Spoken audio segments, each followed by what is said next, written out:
जाधव साहेब, मी तालुका कृषी अधिकारी यांच्याकडं तक्रार दाखल केली की खरीप 24चा वैयक्तिक क्लेम करून देखील पीक विमा मंजूर झालेला नाही.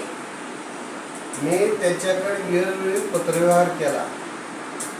15/4/25, 2/5/25, 2/6/25, 2/7/25 हेच पत्र दिलेले मी तहसीलदार अहमदपूर, उपजिल्हाधिकारी अहमदपूर, जिल्हा अधीक्षक कृषी अधिकारी लातूर 2/7/25, 16/6/25, 2/6/25 वरील प्रमाणे SBI कंपनीला, जनरल इन्शुरन्स कंपनीला मी भरपूर पत्रव्यवहार केला. त्यानं मी क्लेम दाखल करून देखील माझा विमा मंजूर केलेला नाही.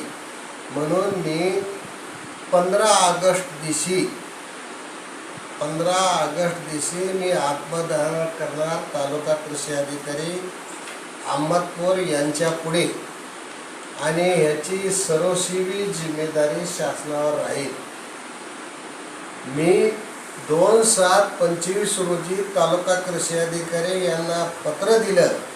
श्री बावगे साहेबांना तुम्ही खालील प्रश्नावर उत्तर द्यावे. माझा अर्ज प्रोसेसिंगमध्ये आहे, म्हणजे अर्जावर कोणती प्रोसेसिंग चालू आहे, प्रोसेसिंग ही किती दिवस चालेल, प्रोसेसिंग संपल्याच्या नंतर मला केव्हा विमा भेटेल, फॅक्टरी किती रुपये भेटतील, विमा कंपनीवर कोणाचे नियंत्रण असते.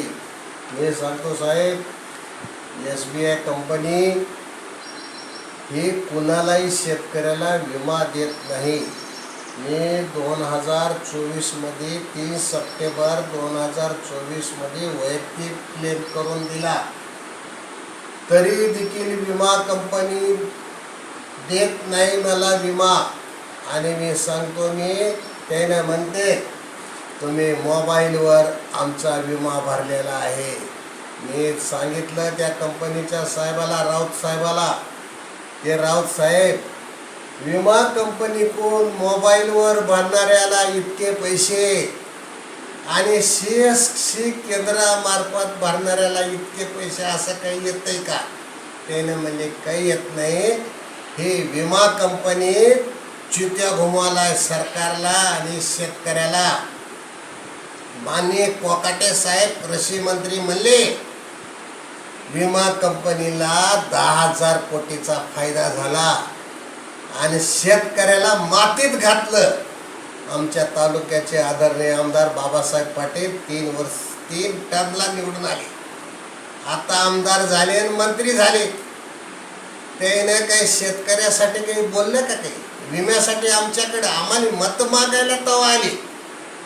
आता आमच्याकडे विमा तुम्हाला भेटलाय का, काय भेटलाय, काहीच नाही. त्याने काहीच बोलले नाहीत. आम्ही बाबासाहेब पाटलाकडे जाणारी माणसं नव्ह. एक विषय, आणि माझा 2023चा विमा आहे. आणि विमा कंपनीचे साहेब मला सांगितले की, आणि मी त्याच्याकडे फोटो दाखविला. हे फोटो आहे साहेब, हे बघा माझा फोटो आहे.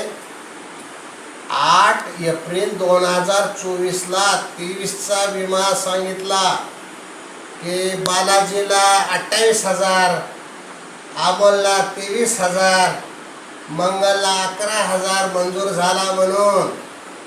आणि तुम्ही शेवटला मला पत्र दिलं तोशिक अलीनं. त्याचं काय, त्याच्या विमा कंपनीचा साहेब आहे, त्याच्या मायचा चिन्हानुसार की साहेब म्हणताय तोशिक अली साहेब. आता त्यानं सांगितलं ते आम्ही दिलं त्याला, ते तोशिक कुरेशी तोशिक त्यानं सांगितलंय की तुम्ही येलो मजाकमुळे विमा दाखल केला म्हणून. अरे बाबा, TO तालुका कृषी अधिकारी सांगितले की 50% पेक्षा जास्त नुकसान झाले किनगाव सर्कलचं.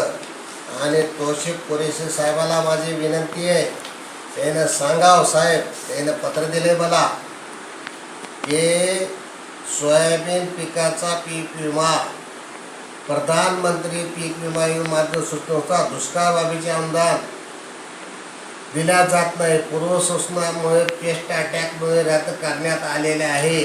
त्याला मी सांगतो दुष्काळ आणि पेस्ट अटॅक एकच आहे का सांगा म्हणा. तालुका कृषी अधिकारी सांगतोय आमच्या तालुक्यात येलो मोज्यामुळं 50% पेक्षा जास्त नुकसान झालं. आणि मंत्री धनंजय मुंडे साहेब आणि चंद्रपूरचे मंत्री त्यानं सांगितलं ज्याला येलो मोज्याची तक्रार केली त्याला सगळं शासनाच्या द्या सुविधा. आणि शासनानं सांगितलं ॲप डाउनलोड केलं शासनानं आणि त्याच्यानुसार आम्हाला मंजूर करावा 23चा देखील. आणि 23चा देखील ही जी साहेब जी होते त्याचा फोन नंबर आहे साहेब 93 21 33 05 65.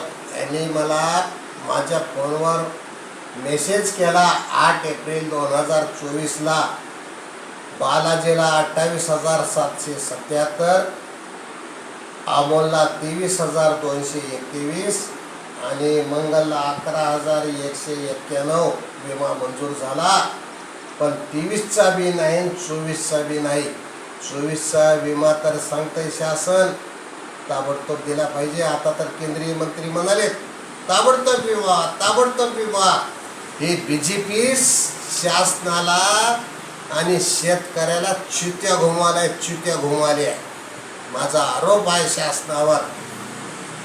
ही मी 15 ऑगस्ट दिवशी आत्मदहनाचा इशारा दिलेला आहे. आणि बावगे साहेब तुम्हाला माझी विनंती आहे तुम्ही आता 2-3 दिवसानं 2-4 दिवसानं तुमचे पोलीस माझ्या मागे लावून देणार. तुम्ही पोलिसामार्फत तुम्ही संरक्षण मागणार. मला पोलीस माझ्या मागे लावू दे नका. आणि शासनातर्फे आम्हाला विमा द्या, शेतकऱ्याला मलाही द्या, सगळ्याला द्या. आणि तुम्ही शासनाकडे तुमची भूमिका मांडा. तुम्ही सांगितले होते 2023 मध्ये 50% पेक्षा जास्त नुकसान झालं म्हणून येलो मोज्या. बावगे साहेब कुठे गेले तुम्ही? अहो बावगे साहेबांना मी सांगितलं होतं आमच्या मागं. बावगे साहेब म्हणले होते मला की आम्हाला आरोपीच्या कटघऱ्यात उभा करू नका. मी सांगितलं त्यावेळेस बावगे साहेबाला पत्र दिलं 26/3/24ला. सोयाबीन पिकाची माझ्या शेताची आपले कृषी सहाय्यक यांनी पाहणी करून अहवाल दिला का त्याची माहिती द्यावी. किनगाव मंडळामध्ये माझे सोनखेड गाव येते या मंडळामध्ये आपल्याकडून सोयाबीन पिकावर कोणता रोग कीड पडली याची नुकसानीची टक्केवारी किती द्यावी. ही बावगे साहेबाला सांगितलं. बावगे साहेबांना काहीच उत्तर मला दिलं नाही. बावगे साहेब देखील शासनाची भूमिका मांडालीत. माझी विनंती आहे शासनाला BJP सरकार काहीच शेतकऱ्याला देत नाही. ओके.